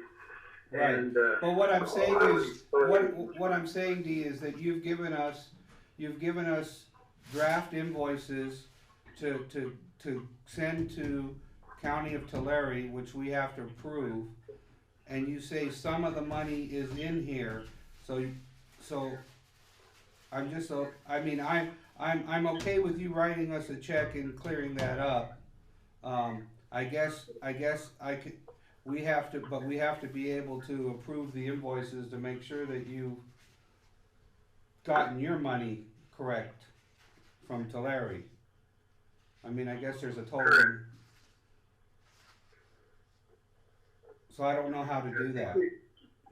Well, it just really your approval of those draft invoices really releases us to go ahead and bill the County of Tulare for those amounts. Okay. There's still amounts left on the plans and specifications part of that. Okay. I think quite a bit. So what I'm gonna say is that I'm gonna have Tiffany work with you on getting the proper amount to get reimbursed, which you'll write a check to us, and then I would entertain a motion to allow Dee to submit these invoices to Tulare County for work on Well 5 Emergency Replacement Project. Dee, I have a quick question. Director Schoenberg. One of the documents I got in the email says no name on it and I can't open it. How many documents were there actually? Kelly sent those out. I think Kelly sent those out. Yeah, there were 4 or Hold on a 5. second. I think she. Four. There's 4 invoices for Tulare County. Right. Do you want me? Okay. Do you want me to read them, Lisa?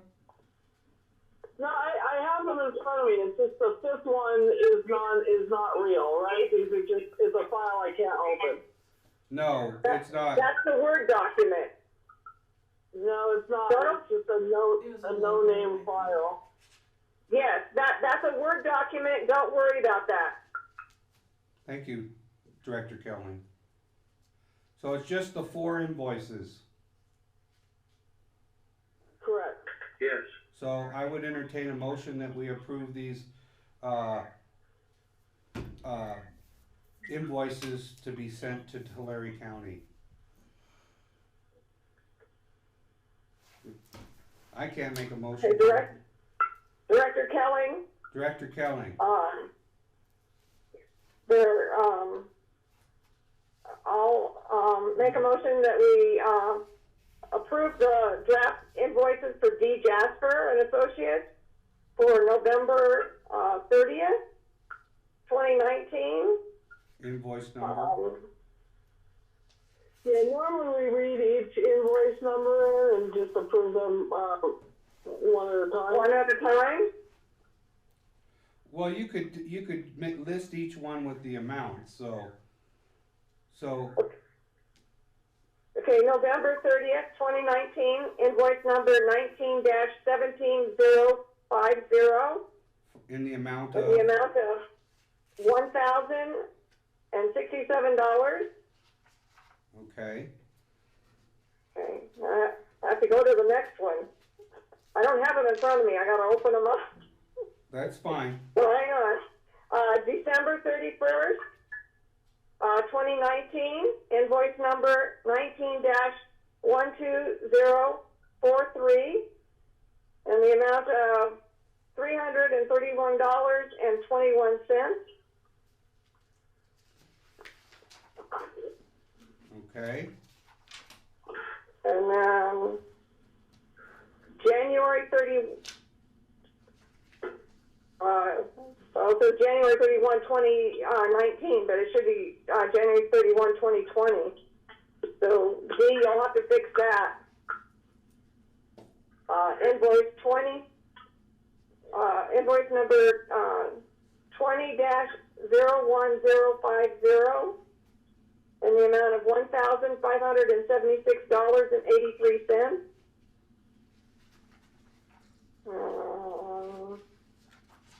Did you catch that, B? Pardon me? Did you catch that the date is wrong on the third invoice? The date is wrong on the third invoice, D. I got that, yeah. Yeah. Cool. And then invoice dated February 29, 2020, invoice number 20-01050, in the amount of $763.76. Okay, do I hear a second? I'll second that motion. Director Schoenberg seconds the motion. We'll do a roll call of the vote. Director Garcia. Aye. Director Gibson. Aye. Director Kelly. Aye. Director Nyman's an aye. Director Schoenberg. Aye. Okay, 5-0-0, motion carried. Okay, thank you. Okay, now on to 8, discussion and vote on meter replacement project. A, discussion update on project application. Rama, this is Dee. Could I interject something Sure. on the last item? I'll get with Kelly. My impression was that the district paid us more than what these things add up to. And so what I'm guessing is that Kelly didn't capture those earlier ones that the district has already paid. So I just wanted to note that. And Tiffany, if you can put those together, and then when Kelly comes in tomorrow, she's in for about an hour, I'll get with her and we'll put those others together, because I believe that the district has paid something like $5,000 or something to us on those on this project, on this Tulare County project. So we just need to make sure that we get the numbers right for reimbursing the district, and also that then those invoices that have already been paid by the district, we'll turn those around and bill those to the county employees so we can get reimbursed. I will send that I have a PDF of that, and I'll send it to both UD and Kelly in an email.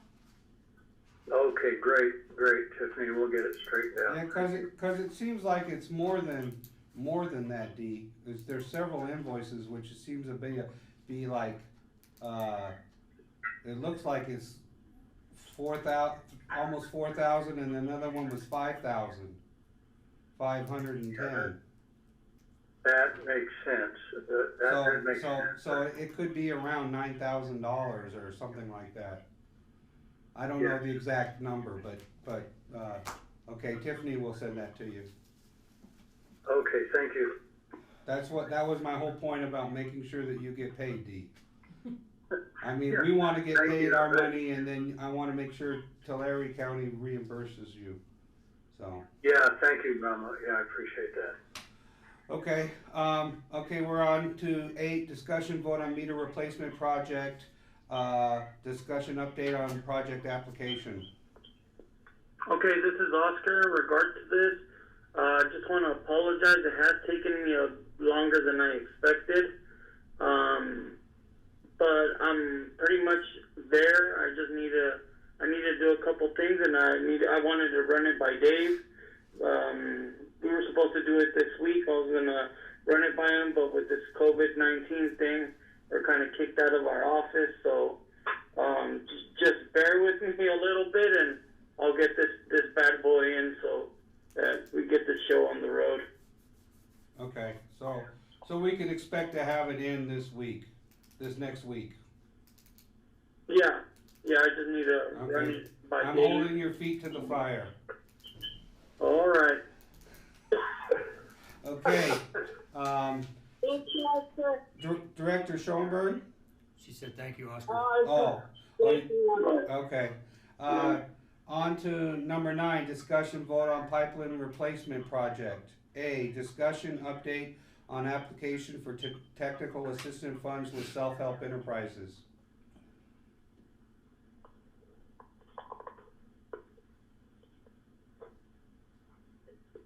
Did you already discuss it? No, that's where we're at. Okay. Dave Warner, go ahead. Okay. The TA request is still there. The problem has been is that it's a fairly substantial sum for the pipeline locating and mapping. Right. And I think it was what, over $100,000? 140,000. Yeah, 140. Yeah, that's correct. And that sort of stresses our TA fund. We did recently get notified. We have some Safe and Affordable Drinking Water Act money, our contract with the state. We're going to be in negotiations with them to find out where that money lands. And I think it does land on some additional TA costs. I could bring it up with them, but right now, $150,000 really impacts our TA fund, but it looks like it would be further on down the road before we would get additional funds to do that. So I'm kicking the can down the road to find out more information if this SAFER money has how much, if it has enough additional money to cover those costs. So that way you can avoid having to apply for planning funds. Okay. I have a question. Director Schoenberg? My question is, because we're kicking the can down the road, and because we had talked to, well, not Lawrence, but to Jesse Dollywall about putting this probably on the construction area, and we hadn't talked to Lawrence because he wasn't part of that phone call. If you aren't able to get additional technical assistance funds to cover this, and we do try to incorporate it into the construction phase, don't we need to know all of this stuff before we can have an engineering report for the construction phase? And so are we going to get stuck in this weird kind of loop where we don't have enough information to actually put in the engineering we need for the construction phase because this has to be done first? Well, that was a suggestion by Jesse and Lawrence, maybe to incorporate it into the construction phase. But at this point, because it was either you could do it as a separate project, like you're doing a separate meter project, or you could perhaps incorporate it into the project as a construction phase. I don't know yet, but $150,000 is a really huge sum. Right. So I guess my question, Dave, is how far down the road do we want to kick this can? That's really the question. Are we talking about a month? Are we talking about 2 months before we can approach it? Because we're going to approach some other things first. How much time do you need? I guess that's the question. Well, I need at least a month. Next week we're going to be talking with the state about this new additional funds. Okay, so why don't we just carry this over until next month, to the next month agenda, and we can revisit this again and make some decisions then. Johnny. Yeah, it's definitely good kicking it down a month, but also I want to note that Jesse was talking about folding it into the construction cost, but it was not the whole town potholing that he was talking about doing that. He was talking about the project-related potholing, kicking that into the construction cost.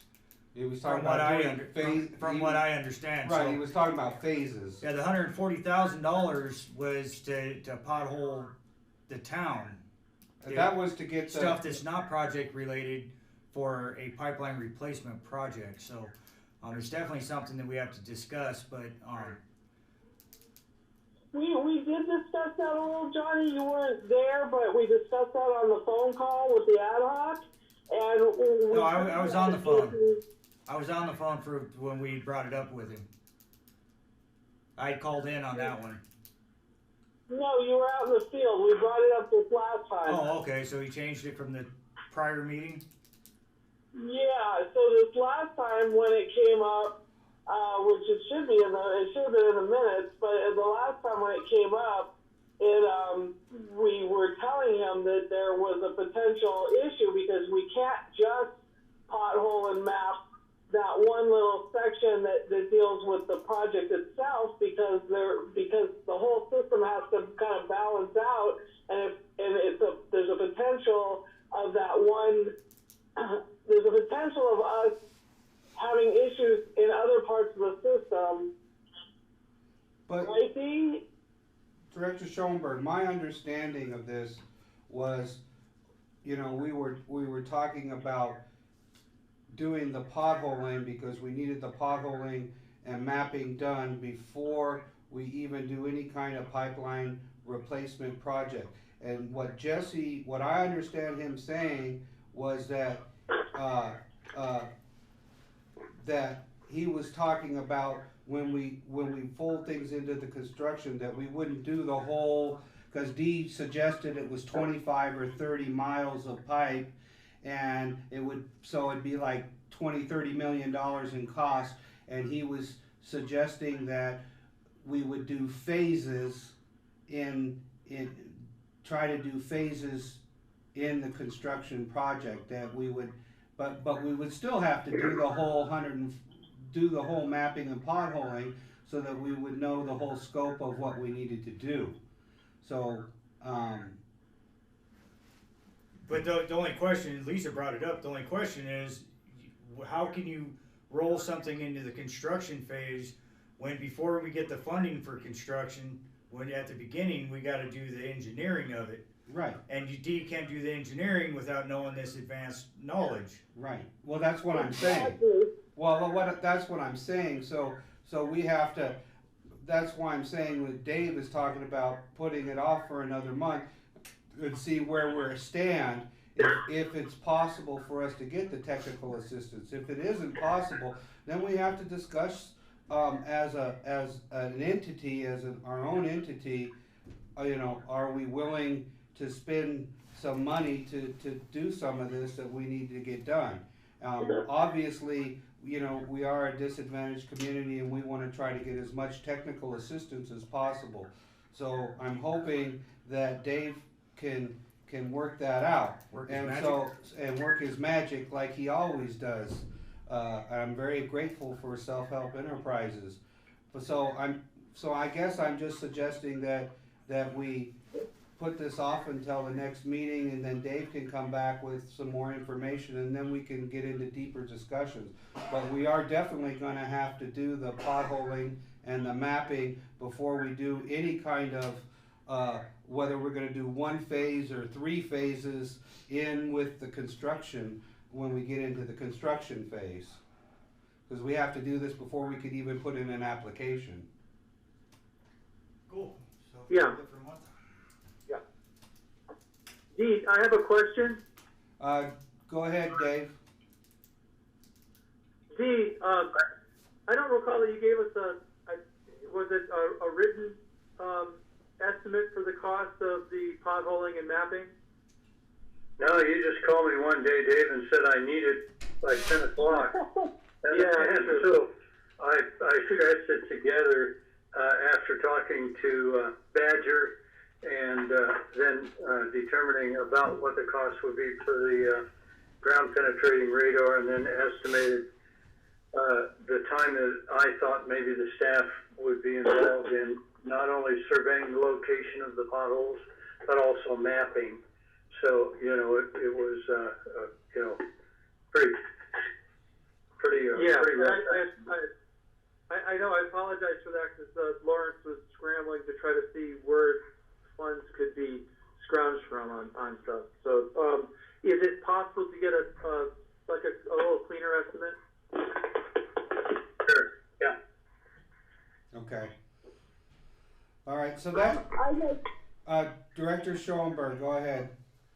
I'd like to move that we table this, but I would like it to be on both the upcoming regular meeting, just in case there's any new information, and tabled additionally over to the, or moved additionally over to the agenda for the next planning meeting. Do I hear a second?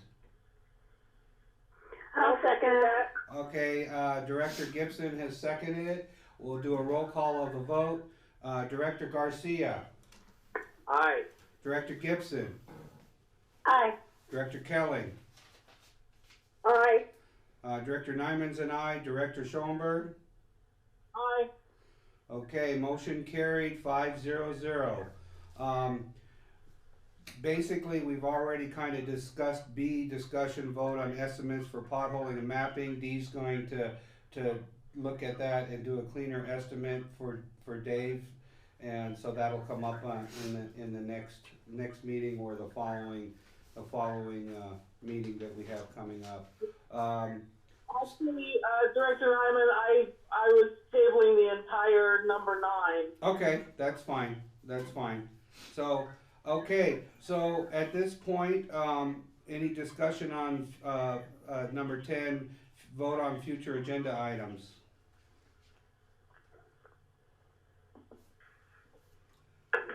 No. Okay, so basically we're going to keep well 5 on there, and number 6, and I think we're and 8 and 9, so we'll have all those on the next one, so we could discuss, you know, the meter replacement project and also pipeline. So, okay, with that, I will entertain a motion to adjourn this meeting. I will make a motion that we adjourn. Gibson. Okay, do I hear a second? I'll second that. Kelling. Okay, Director Kelling has seconded. A roll call of the vote. Director Garcia. Aye. Director Gibson. Aye. Director Kelling. Aye. Director Nyman is an aye. Director Schoenberg. Aye. Okay, motion carried 5-0-0. This meeting is adjourned at 8:11, and we will take a 10-minute break before starting the next special meeting. All right, so do you guys? Am I needed for that next meeting, or this is D? No, this is you're not needed for the next meeting, D. And either is Oscar or Dave. So thank you guys for practicing social distancing. I'm happy that you guys stayed away from me, and I can stay healthy. I just want to let you know, Director Nyman. Yes. I just want to let you know that the gloves don't help if you touch all the surfaces with your gloves and then you touch your face. Yeah, I realize that. Okay. So, anyways, so we're just gonna take a short break. I'm gonna go use the restroom, and thank you guys for adjourning. For being. What's that? And wash your hands. And I'll wash my hands. And thank you, Pam, for being here and being so quiet. Same with Mary. We appreciate you attending the meeting with us, even though I forgot that you were even on the call. Well, there's nothing that we need. we needed to add. Now, the special meeting, do you need us on for that as well? Is it anything to do with us or? No, it has to do with our bylaws. We have the new bylaws that are coming up for lockoffs and all that for April 1st. So we have to implement and we have to talk about those things. So it has. So you guys. It does apply to them if it applies to Lake of the Woods because they may have to do all of the same sort of. Right, but if they choose to be in the meeting, I'm happy for them to stay. But I'm saying that they don't necessarily have to stay. And actually, our attorney's going to look at our bylaws. Our bylaws will be different than yours for our disconnect. We're already in that process too. So, good luck, guys. Okay, I'm taking my break. Thank you, guys.